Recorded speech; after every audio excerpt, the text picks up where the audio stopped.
morning, happy June 2nd to you all on this beautiful day from New York. Hope you're all well and good and healthy and flying it. I have 3 selections today on the card, so let's start off then. Race 9, Monmore Park. It's hot in here. I was at Meadowlands the last time this horse won. Ran very well for Chad Brown really, and up against another Chad Brown horse in the same race. But I liked how the attitude of this horse was that day. So it's hot in here. Hopefully she's trained on from that win. It was 260 days ago, so hopefully she's done some good stuff in the mornings. And I think at 6-1 I can't let this horse go. Won me a good few bucks down in Meadowlands last day, so I'll be throwing a few dollars on this horse today at 6-1. Monmore Park, race 9. It's hot in here is the name of the horse. Moving on to Churchill Downs, race 7. I have a horse here in the grade 3 is Delahaye is the name of the horse. Came third last time out in a grade 2. Beat 2 lengths. I think this will be a lot easier for this horse, and I think Tyler Gaffleone as well will get this horse in the business today, doing the business today. 11-8, I know it's short, but I think is banker material in my eyes, and I think Delahaye, race 7, Churchill Downs, to the business. And my final selection is in Gulfstream Park, race 8, the Big City. Now this horse won a maiden last time out. You'll be saying, wow, what's he thinking about this? I think this horse has a bit in hand here.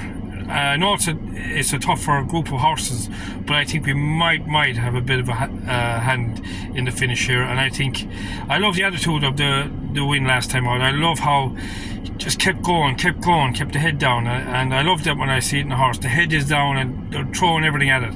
I love it. So the Big City, race 8, Gulfstream Park. It is a step up in grade, but I think this horse is well able to achieve it, and I think a 2-1 there'll be no better horse in the race to put the money on that race. Let's recap the last 2 selections yesterday. I know I came on for 2 shorts yesterday. To be honest, Dr. Venkman, very, very disappointing going back on that horse. The jockey was flapping up and down. Was last. I didn't think that was a hindrance to the horse, but just the horse took a while to get its feet out under it, and the winner had flown at that stage. So Dr. Venkman won't be having any more bets on that horse. I just didn't like the head carriage. I know it's been out for a while, but just didn't put the head down like I thought it would. And to be honest with you, I thought that horse was miles better than that race. So disappointing. And the Big Summer, I'd swear Barney Curley's training this horse, because this horse is sitting out the back of the races. Jockey's giving it a bit of a move, and then the jockey sits up on the horse. So I don't know if they're looking for a big pop with this horse with big odds or something, but if you go back to watch the Big Summer yesterday, the horse was last off the bridle, run up the rail, and the jockey kind of just stopped riding. It was the funniest thing I ever seen in a race. I know the race was probably over by then, but the jockey never really got stuck in.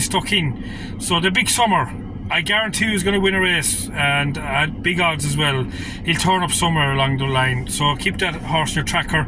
Big Summer, I know it's when you see they're running down the back of a field, you think there's something wrong with it, but I think the jockey didn't get fully serious with this horse yesterday. Go back and have a look and see what you think about it. I have to touch on the derby yesterday in Epsom, City of Troy. Aidan O'Brien had everything to lose yesterday. If that horse ran out the back of the TV, everyone would be pointing their fingers at Aidan O'Brien, saying, why'd you run that horse? And he came up trumps again yesterday. Aidan O'Brien is a magician of all magicians, a genius. Is bait around too much, but that man surely is. To get that horse back after running, very disappointing. And he was honest enough. He said, this horse, I didn't do enough with it. And surely did the business yesterday for Ryan Moore as well. On Friday I got very emotional, to be honest with you. I don't know why. It was I was seeing Izelia win for the Oaks for Dermot Weld and Chris Hayes, and I always loved the jockey Pat Smullen. For me, he was a man that should still be with us now. Never mind riding horses, but he was a magician on a horse himself. He'd get horses home that should never get home. And for me, I just had a poignant moment for myself when I seen Chris Hayes and Dermot Weld. Last time that was done was with Hazand. When Pat Smullen won the Derby, I was never so happy for a man to win a Derby. He needed that. And what made it more emotional on Friday was his daughter Hannah Smullen won a race in Tramore, her first winner as well. So just goes to show when racing's in your blood. I know Hannah's studying to be a lawyer, so hopefully she sticks with the books and not with the whip. But it's just sometimes you have a memory down memory lane, and Pat Smullen for me was a gentleman as well. I met him in the Galway tent one time, and I was nobody to nobody, but he spent time with me for 10-15 minutes talking about races and horses and stuff, and I'll never forget that. That was the man, that was the level of the man he was. An absolute genius in the saddle, but it didn't matter who you were, what you were. He wasn't stuck up. He'd talk to you as if you were the man owning the horse, and I loved that about Pat Smullen. And it was just great to see his daughter get the winner up in Tramore, Hannah, and all the best to her. And just sometimes races and horses are bigger. There are bigger stories behind it, and great to see Chris Hayes get his Oaks winner up as well, and for Dermot Weld as well, a man that's been through a lot, put Ireland on the map when you talk about horse racing, and is not a forgotten man, no doubt about it.